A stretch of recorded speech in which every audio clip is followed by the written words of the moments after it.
Hi అండి, అందరూ ఎలా ఉన్నారు? బాగున్నారా? Welcome to Usha's vlogs. నా ఛానల్ ఫస్ట్ టైం చూస్తున్నట్లయితే సబ్స్క్రైబ్ చేయడం అస్సలు మర్చిపోవద్దండి.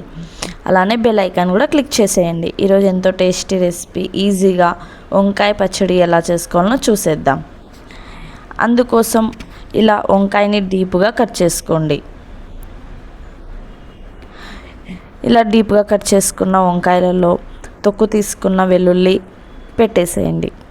నేను ఇక్కడ ఒక పెద్ద సైజు వంకాయకు 9 వెల్లుల్లి తీసుకున్నాను. డీప్గా కట్ చేయడం వల్ల వెల్లుల్లి అనేది అందులో స్ట్రక్ అయిపోతుంది.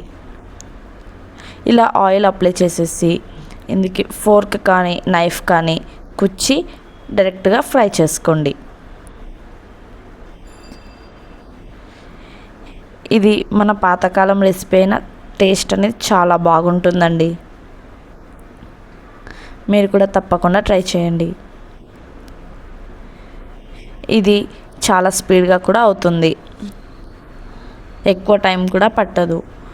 ఇలానే 2 చిన్న సైజ్ టమాటో తీసుకొని సేమ్ అదే విధంగా ఆయిల్ అప్లై చేసేసి కాల్చుకోండి.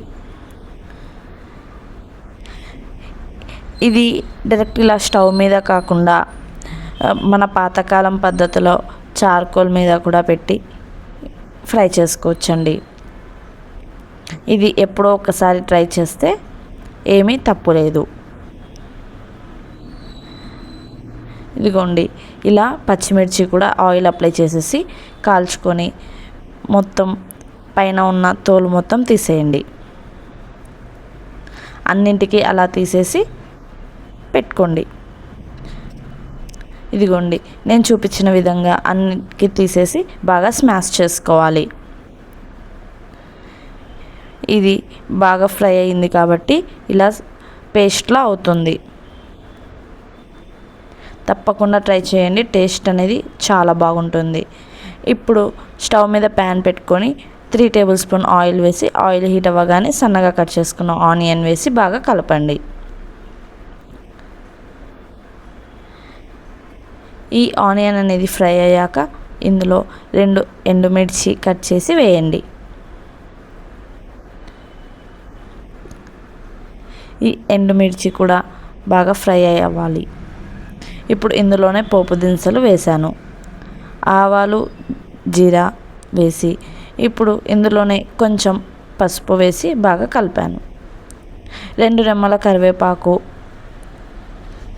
బాగా కలపండి.